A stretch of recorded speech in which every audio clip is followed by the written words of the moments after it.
राधे राधे। स्वागत है आप सबका आपके अपने चैनल निष्ठा भक्ति भाव पर।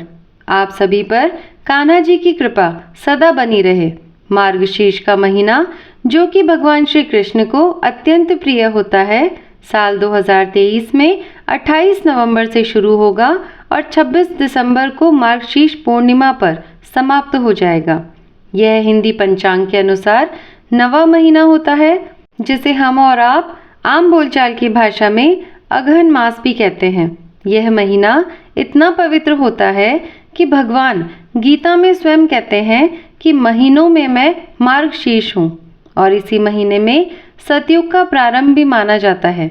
जिस तरह से कार्तिक का महीना भगवान श्री हरि को समर्पित होता है, भगवान श्री हरि को इतना प्रिय होता है कि उनके भक्त पूरे माह एक समय भोजन कर उपवास करते हैं और बहुत सारे नियमों का पालन करते हैं।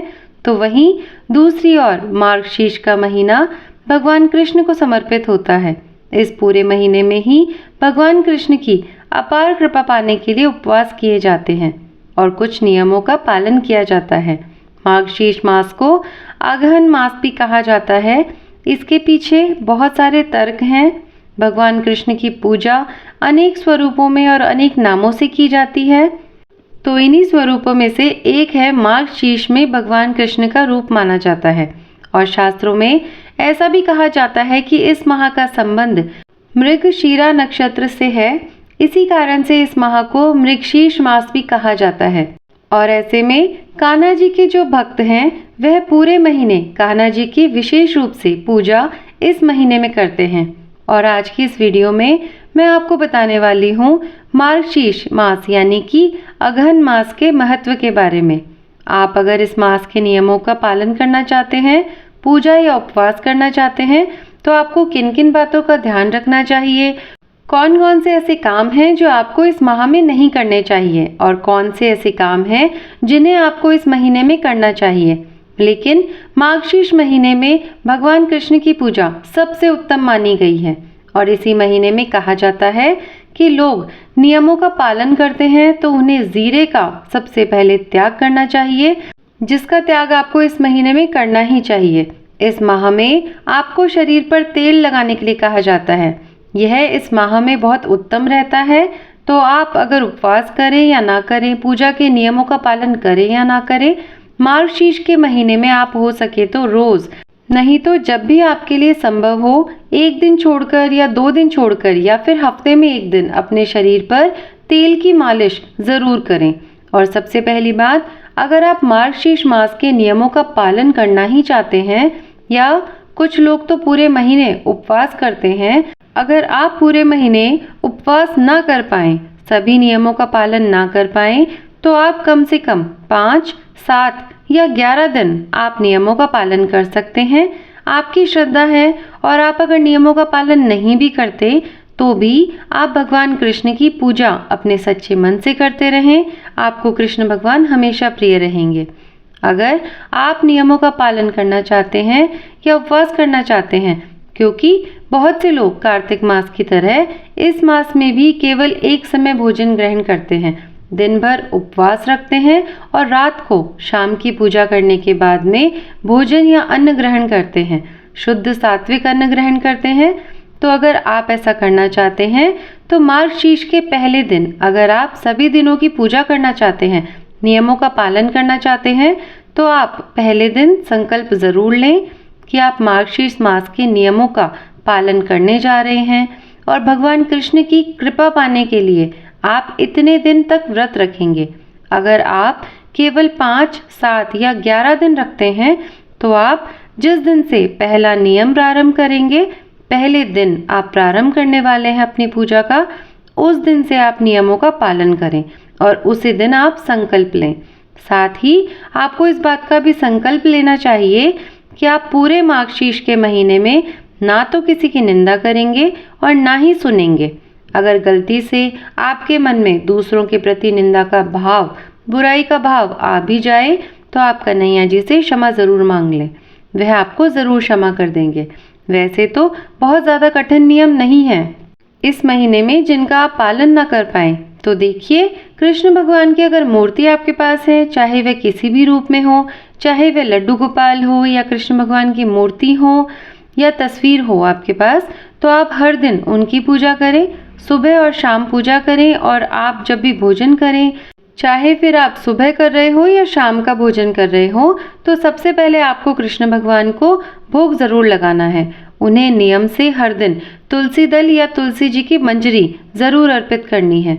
बिना आप कृष्ण भगवान को भोग लगाएं कुछ भी ग्रहण ना करें। साथ ही इस बात का भी आपको ध्यान रखना है कि जितने दिन भी आपने नियमों का पालन किया है, इतने दिन आपके घर में सात्विक भोजन बनना चाहिए। कन्हैया जी की अगर मूर्ति है आपके पास, तो आप हर दिन उन्हें नियम से स्नान कराएं, पंचामृत से स्नान करा सकते हैं। फिर एक साफ कपड़े से पोंछकर उन्हें नए वस्त्र पहनाएं, उन्हें तिलक लगाएं, पूजा करें, धूप दीपक जलाएं और तुलसी दल तो आप अर्पित ही करें। अगर आपके लिए संभव हो तो आप हर दिन माखन मिश्री का भोग लगा सकते हैं, या तो केवल मिश्री का भी भोग आप लगा सकते हैं, लेकिन तुलसी दल के साथ, क्योंकि कृष्ण जी को तुलसी दल बहुत प्रिय है, इसलिए बिना तुलसी दल डाले आप कोई भी भोग उन्हें अर्पित ना करें। नियमित रूप से गीता का पाठ मार्गशीर्ष महीने में आपको करना चाहिए। आप गीता के पाठ करने में हो सकता है आपको बहुत मुश्किल हो। कई बार महिलाओं को पीरियड्स होने लगते हैं, तो ऐसे में वह नियमित रूप से पाठ नहीं कर सकते हैं। तो आपको उन 5 दिनों या 7 दिनों में आपको अपने घर में किसी भी पवित्र वस्तु को नहीं छूना है। आप नियमों का पालन करते रहें। बस मानसिक पूजा आप कर सकते हैं, मतलब भगवान का नाम आप मन में जप सकते हैं, लेकिन अगर आप भागवत गीता के पाठ बीच में छोड़ना नहीं चाहते हैं तो आप मोबाइल पर भी सुन सकते हैं। और अगर आप चाहें तो आपके घर में कोई सदस्य हो जो इन पाठों को आपको सुना दे तो और भी अच्छी बात है। लेकिन किसी कारणवश किसी के घर में हो सकता है कि श्रीमद् भागवत गीता की किताब ना हो, तो ऐसा कहा जाता है कि अगर आपके आसपास में या कहीं भी किसी के भी घर में अगर आपने भागवत गीता को सिर्फ स्पर्श कर लिया, उन्हें प्रणाम कर लिया, तो उससे भी आपको पुण्य मिलता है। इस महीने में और भी बहुत सारे व्रत आते हैं, जैसे कि गुरुवार का जो व्रत होता है वह माँ लक्ष्मी जी की कृपा पाने के लिए बहुत उत्तम दिन होता है। इस दिन विशेष रूप से माँ लक्ष्मी जी की पूजा की जाती है और बहुत से लोग मार्गशीर्ष महीने से ही माँ लक्ष्मी जी के व्रत भी प्रारंभ कर देते हैं। तो जितने भी गुरुवार पड़े, आपको उन गुरुवार में भी माँ लक्ष्मी जी की पूजा करनी चाहिए। आपकी श्रद्धा है, ना करना चाहें तो कोई बात नहीं। इस बारे में एक अलग से वीडियो में अपने चैनल पर मैं ज़रूर अपलोड करूँगी कि मार्गशीर्ष माह में गुरुवार की पूजा कैसे करें और कौन सी पूजा विधि है, कौन सी कथा आपको सुननी चाहिए, भोग में क्या लगाना चाहिए और खुद क्या खाकर आपको व्रत खोलना चाहिए।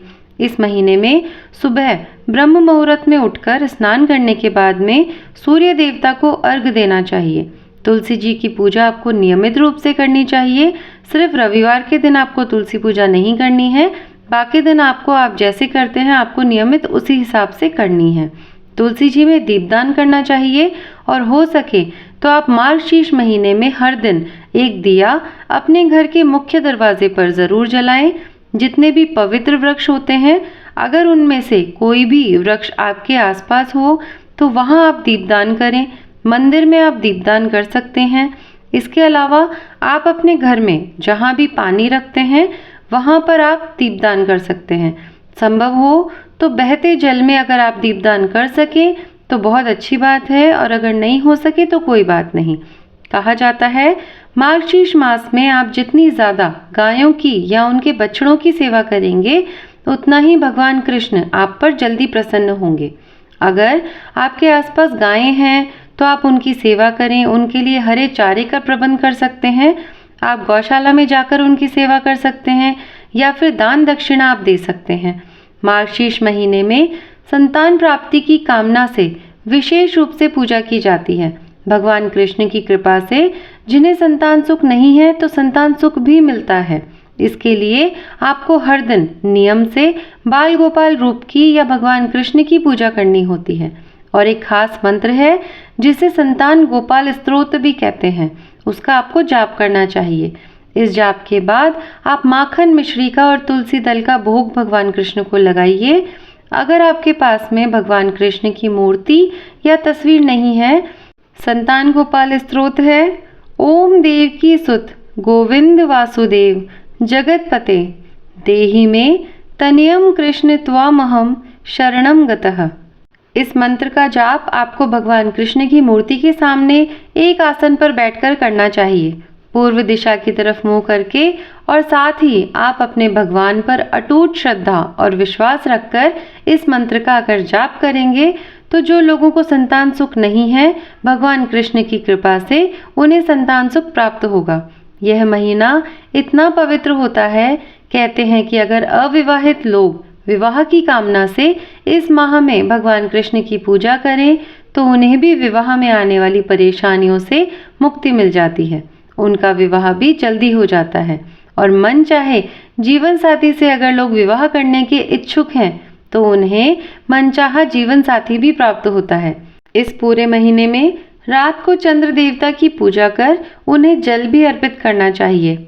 अगर आप हर दिन ऐसा ना कर पाए तो खासकर पूर्णिमा के दिन या शुक्ल पक्ष के दिनों में जितने दिन संभव हो सके उतने दिन शाम को स्नान करके या केवल मुंह हाथ धोकर आप चंद्र देवता की पूजा करें, या चंद्र देवता के सामने कुछ देर खड़े होकर आंखें बंद कर चंद्र देवता से आप प्रार्थना जरूर करें।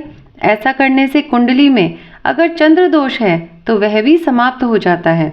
भगवान कृष्ण की और सत्यनारायण भगवान की कथा का पाठ माघशीर्ष मास में आपको करना चाहिए। हो सके तो आप हर दिन भगवान कृष्ण की कथाएं भी सुन सकते हैं, और अगर आप यह कथाएं सुनना चाहते हैं तो मेरे चैनल पर आपको हर दिन सुबह के समय भगवान कृष्ण की नई नई कथाएं सुनने को मिलेगी। साथ ही सत्यनारायण भगवान की जो कथा है उसका वीडियो भी आपको चैनल पर मिल जाएगा। इसके साथ ही सफ़ेद रंग की चीज़ों का ज़्यादा से ज़्यादा दान आपको इस महीने में करना चाहिए। मौसमी फलों का दान आप कर सकते हैं, अनाज का दान, गर्म कपड़ों का दान।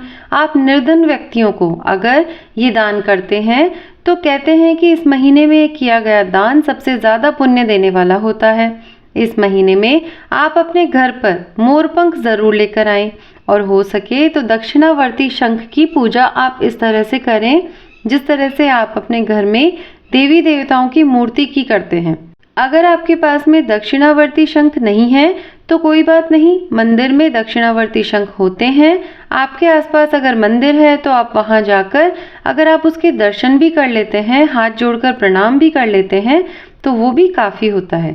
जो लोग मार्गशीर्ष मास में नियमों का पालन करना चाहते हैं उन्हें ब्रह्म मुहूर्त में उठकर स्नान करना चाहिए, लेकिन स्नान करने से पहले आपको अपने माथे पर या अपने शरीर पर, अपनी हथेलियों पर तुलसी जी की जड़ की मिट्टी लेकर लगानी है। उसके बाद ही आपको स्नान करना चाहिए। साथ ही इस महीने में आप जितना हो सके उतना जप तप और ध्यान करें। अपनी सामर्थ्य के अनुसार दान दे सकते हैं, और शाम के समय आप तुलसी जी की पूजा करें और दिन में भगवान कृष्ण की पूजा ज़रूर करें। बिना भोग लगाए आप कुछ भी ग्रहण ना करें। देखा जाए तो इस महीने में बहुत ज़्यादा नियमों का पालन आपको नहीं करना होता है। बस आपकी श्रद्धा अगर सच्ची है, मन में अगर कान्हा जी के लिए अटूट विश्वास है तो यकीन मानिए आपकी जो भी मनोकामना है वह अवश्य पूर्ण होगी। अगर आपके लिए संभव हो तो आप माघशीर्ष के महीने में वृंदावन, गोकुल या मथुरा भी जा सकते हैं। साथ ही आप यमुना जी में स्नान भी कर सकते हैं। वैसे तो आपको इस पूरे महीने में कम से कम एक दिन पवित्र नदियों में स्नान करना चाहिए। अगर ऐसा संभव नहीं है तो आप घर पर भी नहाने के पानी में गंगा जल मिलाकर स्नान कर सकते हैं। अगर आप पूरे महीने नियमों का पालन ना कर पाएं तो माघशीर्ष महीने में पड़ने वाले कुछ विशेष दिन होते हैं, जैसे कि एकादशी, अमावस्या या पूर्णिमा का दिन। साथ ही गुरुवार के दिन आप विधिवत पूजा करके हो सके तो उपवास भी कर लें और सूर्य देवता की पूजा करें, तो इनका भी पुण्य आपको पूरे मास में की गई पूजा के जितना ही प्राप्त होता है।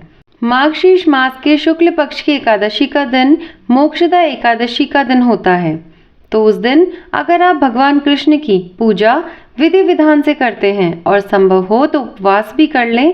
कहा जाता है कि इस दिन की गई पूजा पाठ से अक्षय पुण्य की प्राप्ति होती है और व्यक्ति बार बार जीवन मरण के बंधन में नहीं बंधता, और ऐसे व्यक्ति को भगवान कृष्ण की कृपा से मोक्ष की प्राप्ति भी होती है। तो यही कारण है कि माघशीर्ष माह में भगवान कृष्ण की पूजा करने से पूरे महीने में आपको बहुत सारे ऐसे काम हैं, बहुत सारे ऐसे मनोरथ हैं जो पूर्ण हो सकते हैं। खासकर विवाह संबंधी परेशानियों के लिए और खासकर जो लोग संतान प्राप्ति की कामना रखते हैं, उन्हें भगवान कृष्ण की पूजा विधि विधान से और विश्वास के साथ इस महीने में करनी चाहिए। इस महीने में आने वाले कुछ प्रमुख त्योहारों के बारे में, व्रत के बारे में बात करते हैं। तो इस बार 30 नवंबर गुरुवार के दिन सौभाग्य सुंदरी तीज है। इस दिन तीज माता के साथ ही गणेश भगवान की पूजा की जाती है। 8 दिसंबर शुक्रवार को उत्पन्ना एकादशी और 9 दिसंबर शनिवार को वैष्णव उत्पन्ना एकादशी का व्रत रखा जाएगा। 12 दिसंबर मंगलवार के दिन भौमवती अमावस्या रहेगी। 22 दिसंबर शुक्रवार को मोक्षदा एकादशी रहेगी और इसी दिन गीता जयंती भी है। 23 दिसंबर शनिवार को वैकुंठ एकादशी और गौण मोक्षदा एकादशी रहेगी, जिसे सभी वैष्णव संप्रदाय के लोग हैं, इस्कॉन से जुड़े हुए लोग हैं, वह रखते हैं। और 26 दिसंबर मंगलवार के दिन मार्गशीर्ष पूर्णिमा का व्रत रखा जाएगा और इसी के साथ ही माघशीर्ष या फिर कहें अघन मास समाप्त हो जाएगा। तो यह थी पूरी जानकारी माघशीर्ष के महीने की, कितने कौन से व्रत आएंगे, कितनी तारीख को पड़ेंगे। इन सभी व्रत और त्योहारों की जो संपूर्ण वीडियो होगी वो मैं आपके लिए लाती रहूँगी। उन वीडियोस को भी आप ज़रूर देखिएगा। और यहाँ तक की जानकारी अगर आपको अच्छी लगी हो, वीडियो पसंद आई हो, तो वीडियो को लाइक और शेयर कर दीजिएगा। और अगर आप हमारे चैनल पर नए हैं और आपको ऐसी ही वीडियोस देखना पसंद है तो चैनल को ज़रूर सब्सक्राइब करिएगा। तब तक के लिए धन्यवाद। राधे राधे।